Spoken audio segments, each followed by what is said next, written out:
My name is Nicholas Bell, and it is my pleasure to speak with director Julia Verdin and William Baldwin and Xander Berkeley for their new film, Americans with No Address. It's a documentary that is a companion piece to a narrative feature called No Address, which is set to come out next year, as I understand. So I kind of want to jump right in. I'm very interested in at what point you decided that your narrative feature also needed this documentary piece as well.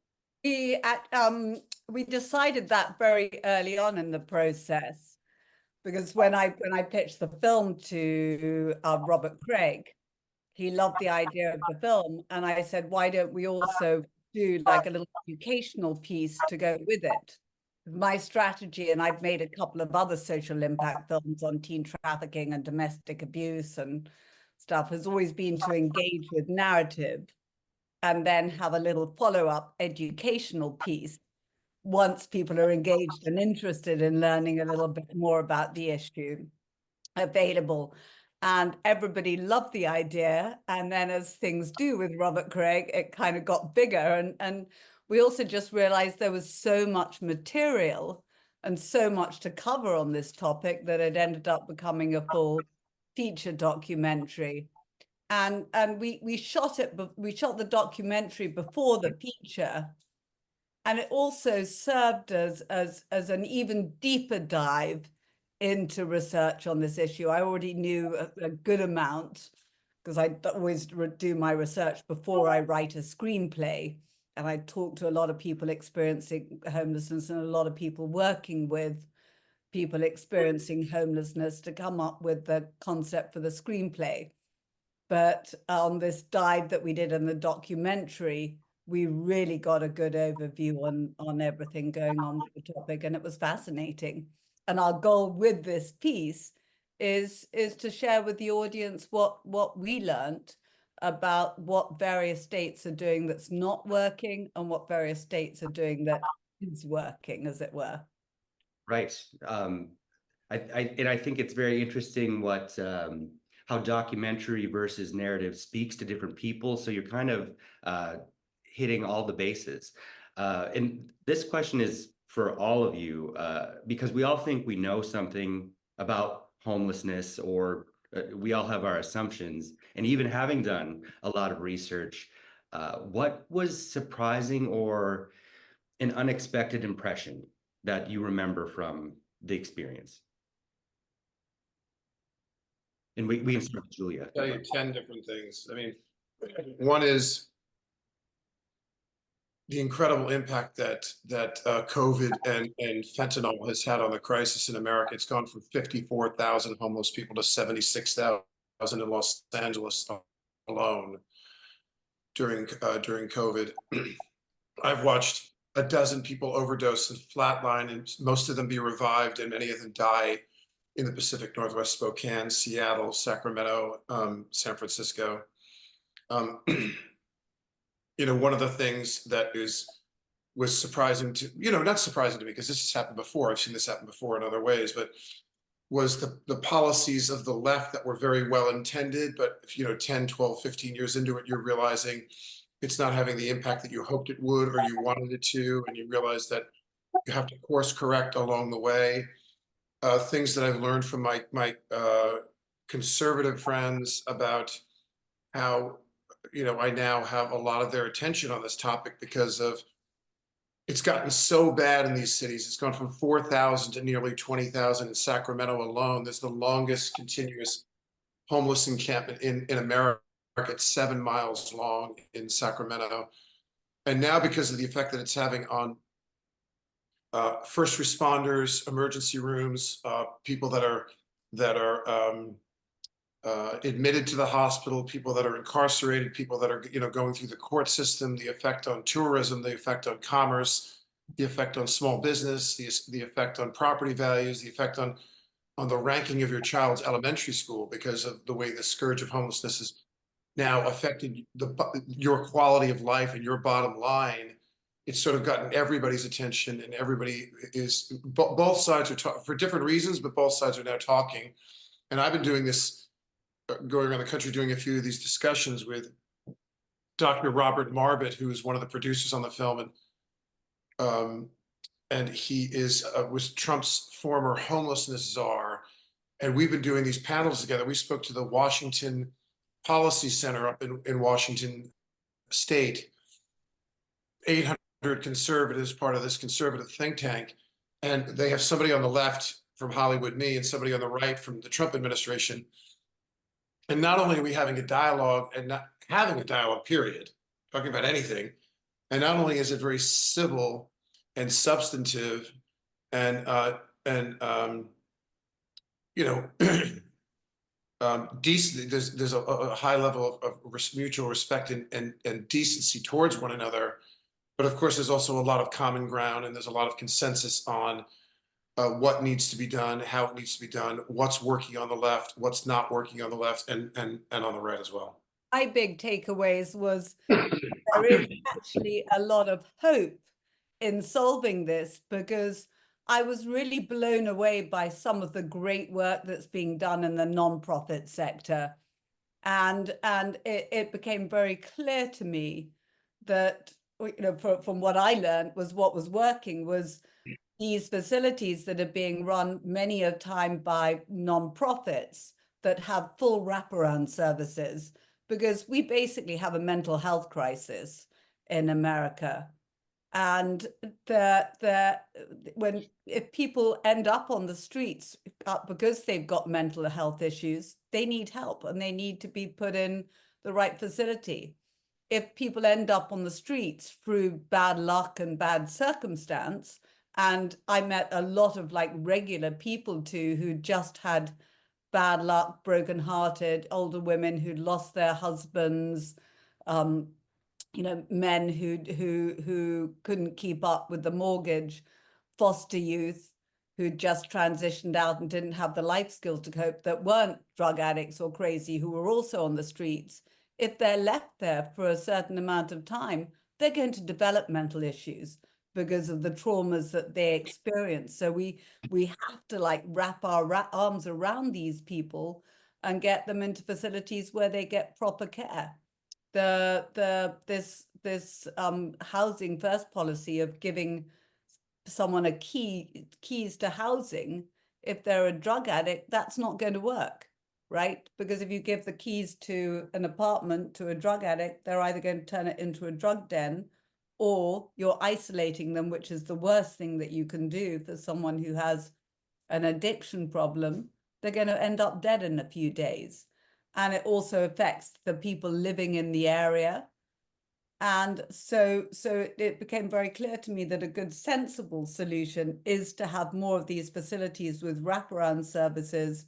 And there was a wonderful one that we went to in Arkansas, and the guys told us, and it's in the interview in the documentary, that the cost of running that place was $20 per person, right? And so when you think of the amount of money that's being spent on ambulances and sweeping the streets and cleanups and police resources, hospital resources, and all the money we're spending on the harm reduction policy, it seemed to me that spending more on these wraparound facilities and creating more of those would be a good way to go.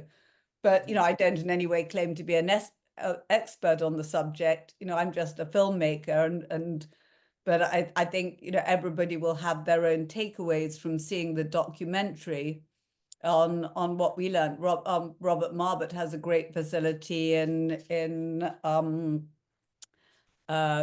called Haven for Hope, that also has like wraparound services. They have an amazing success rate there of keeping people off the street. They're doing great work in Fort Smith, Arkansas, in Pinellas County, Florida, in Austin, Texas, in San Antonio. Dr. Marbut's facility, 2,700 people are there per night. They have a 70% success rate. There's a partnership with the city of Baltimore and Johns Hopkins University and some nonprofit and faith-based. They're doing incredible work, 70–80% success rate. They're working with veterans in New York, PTSD veterans in New York. They're having so if we can roll this out, and when she's talking about wraparound care, talking about mental health care, drug addiction care, job training, education, job placement, livable wages, affordable housing. And these people, you can get them back. Some of them you won't. Some people are mentally ill and they'll need lifelong care.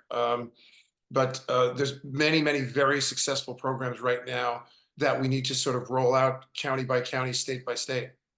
One of the things that for me was the most remarkable and surprising, eye-opening about the experience is we've all lived amongst homelessness for a long time. We've all had our own personal experiences with whatever individual attempts we've tried to make. But this guy up in Sacramento, Robert Craig, was willing to put his own money into a vast undertaking like this to produce both a feature and a documentary film, just because his heart couldn't bear it anymore, that he had to put his money where all of our mouths have been for so many years.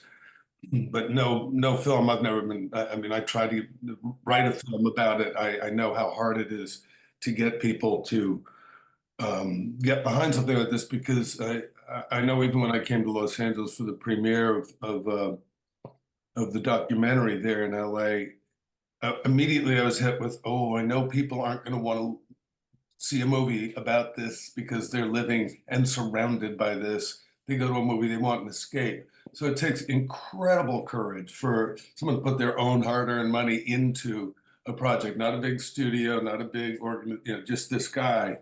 And that blew my mind, and how well he treated everybody, and how well he tried to facilitate, without a big background in film, making an undertaking like this possible. And by having the resources around, and his new CEO, Jennifer Stolo, was CEO of Make-A-Wish Foundation, and her husband, Keith Diedrich, runs the Gathering up there in Sacramento. And they're both extraordinary. So they've just assembled with Dr. Marbut and with everybody else, the homelessness are under two administrations.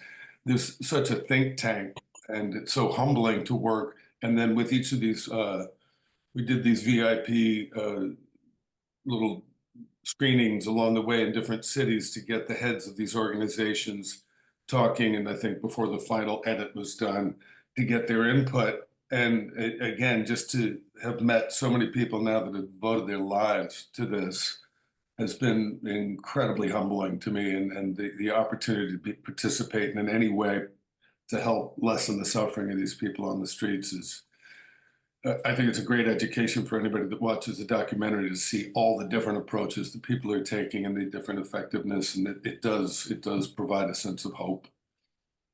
Yeah, I think what I've found really beneficial is when we actually are having to be confronted with homelessness as an issue, is that there's a lot of finger pointing. And I feel like this experience that you documented is showing that there are many different ways to approach an incredibly complicated issue in some ways, but it's solution based. It is very hopeful.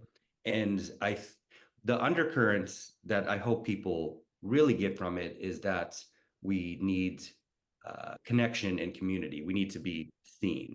And I know that all three of you have spoken to that in previous Q&As involving this, but it's about being seen.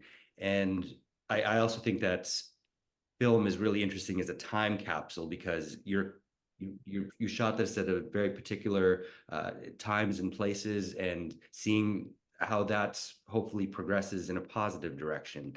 But not to ramble, I'm curious about if there is going to be an ability with especially the documentary piece to keep in touch with any of these subjects that you came across.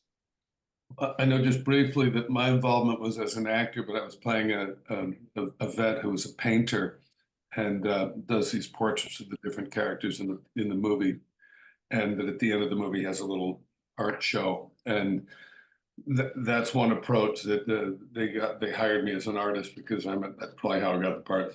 I got a beard and I can paint. But it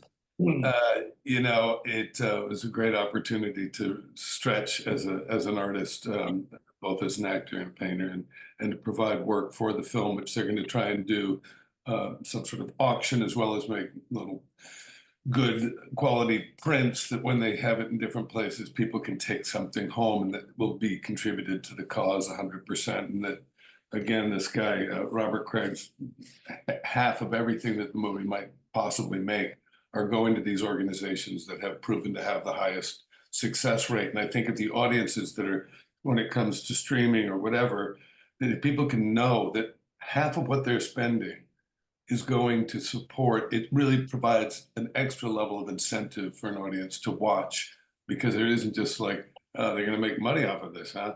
No, it's going to, any money that he makes back will go towards making another socially relevant movie, and all the 50% of the all overall proceeds will be going to help these organizations. Billy, you had spoken about One Flew Over the Cuckoo's Nest. You had referenced that in a Q&A and how that started. There's documented in there that started conversations about people changing policies. But I think that's it, as Xander just also brought up, is people realizing, you know, where their money is going and what it's being spent on, and is there a much smarter way to be doing that?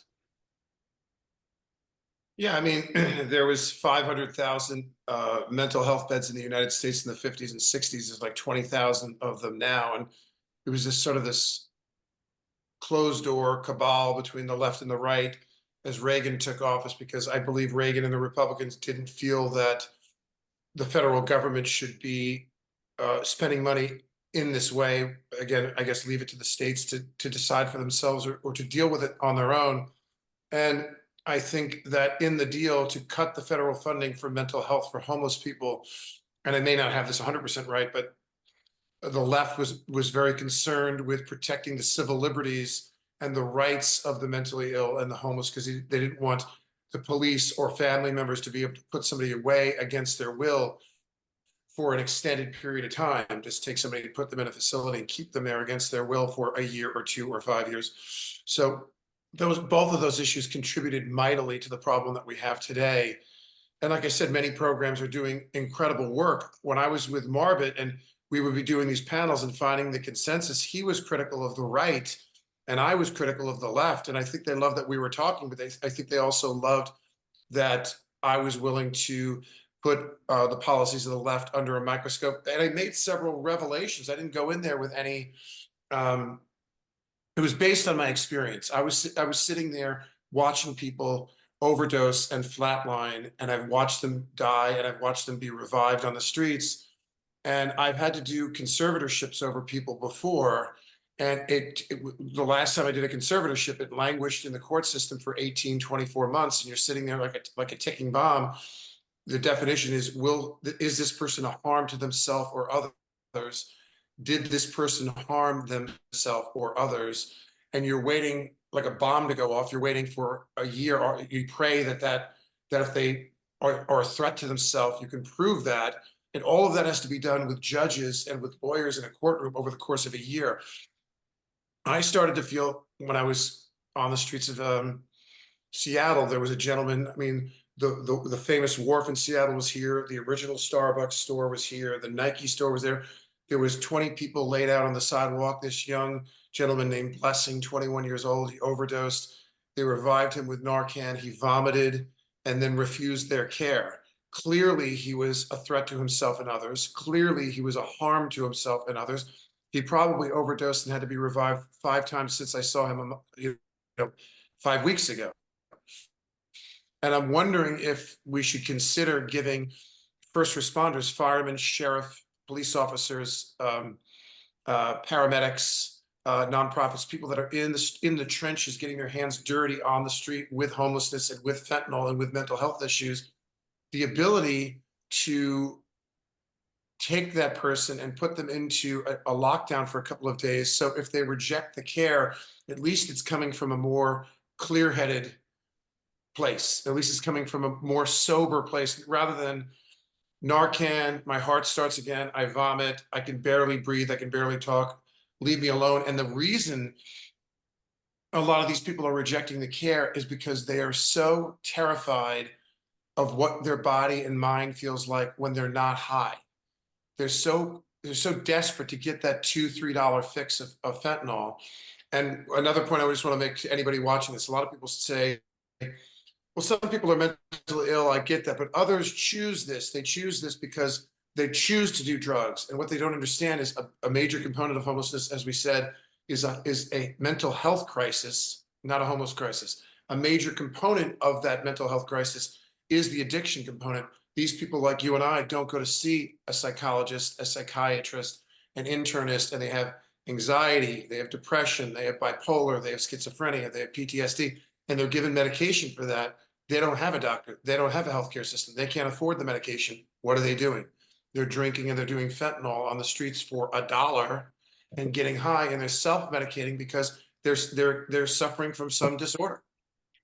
One of the things that we talked about casually after one of the screenings was this: if there was like an app on your phone that could tell you whatever city you were in, where the nearest centers are that provide wraparound care, that provide the health care, mental health care, and drug and alcohol rehabilitation. And there are a lot of them all over. And a lot of times, if we do engage, if we make eye contact, if we connect with them and say, "Are you okay?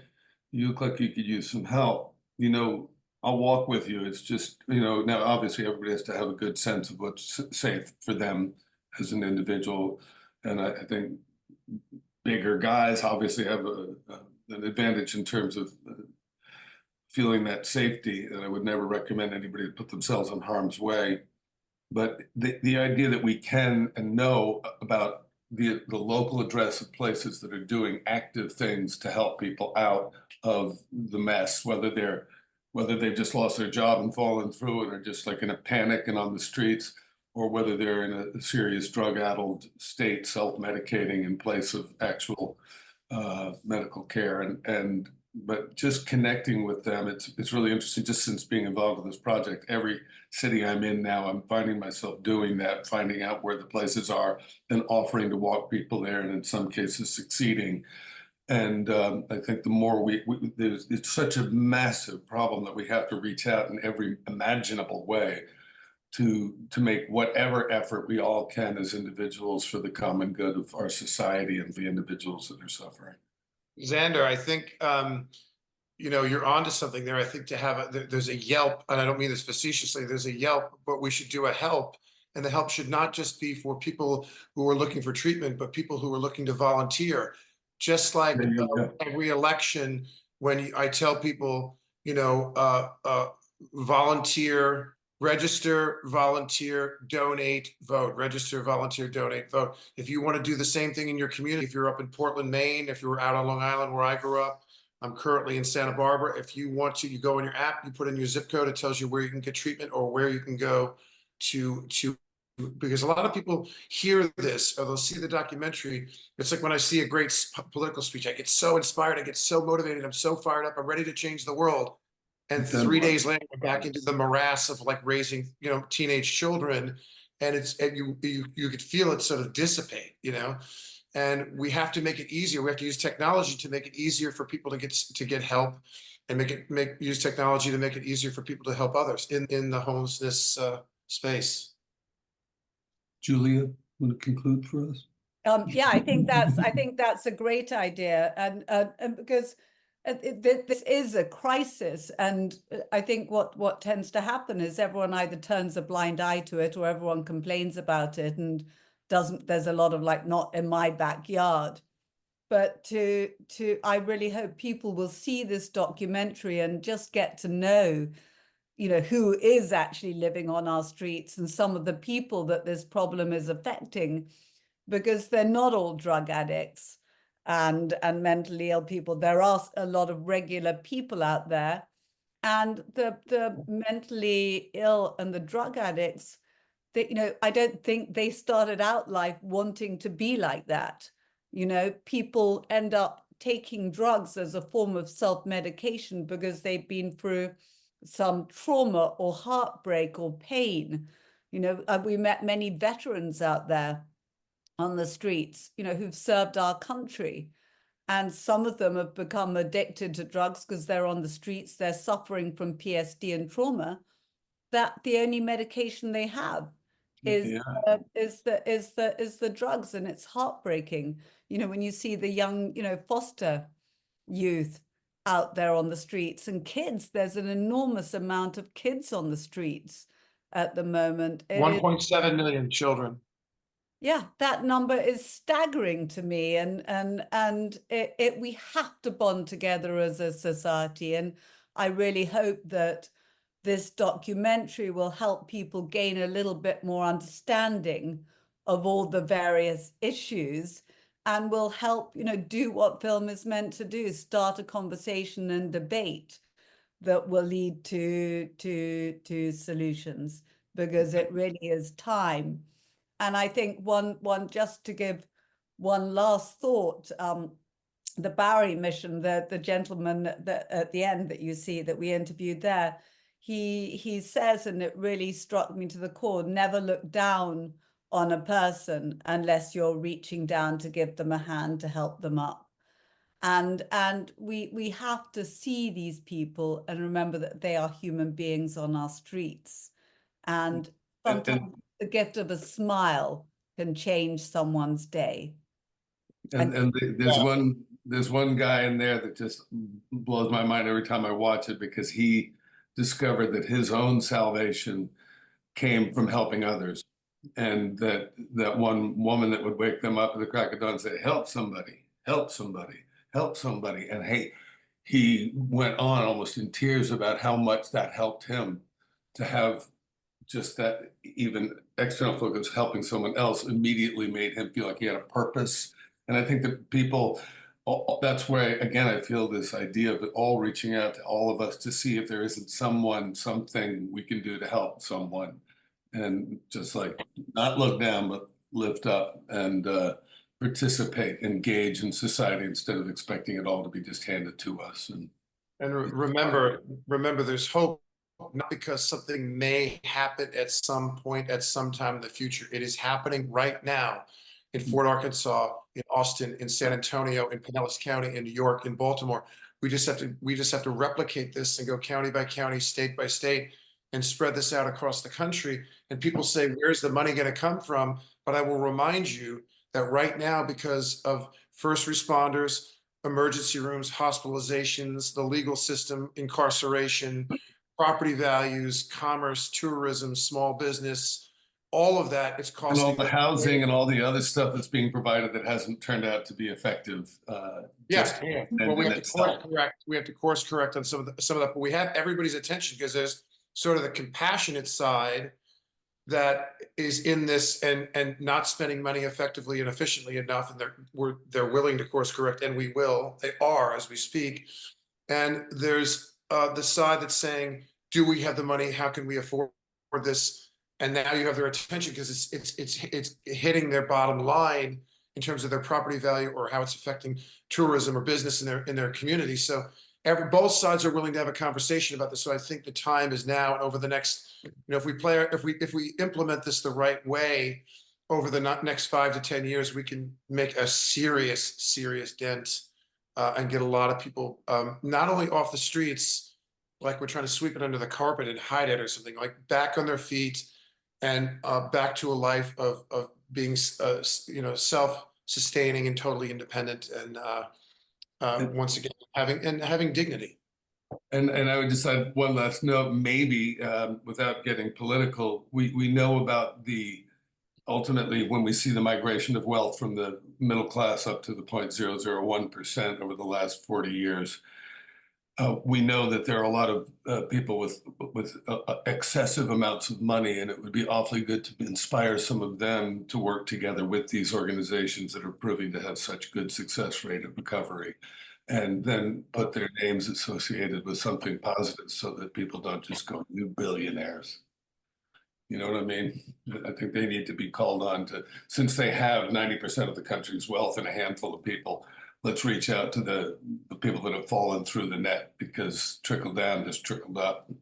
And a lot of people fell through the net because of it.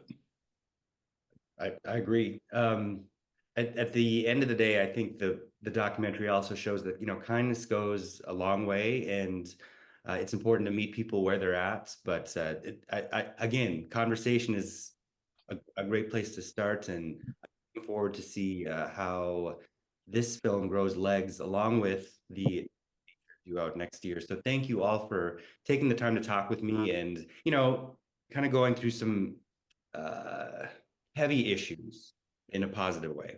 Yeah, thank you for having the conversation with us. Yeah, thank you. Thank you, Nicholas. Hey, this is Eric from IONCINEMA.com. If you want to support us, subscribe below.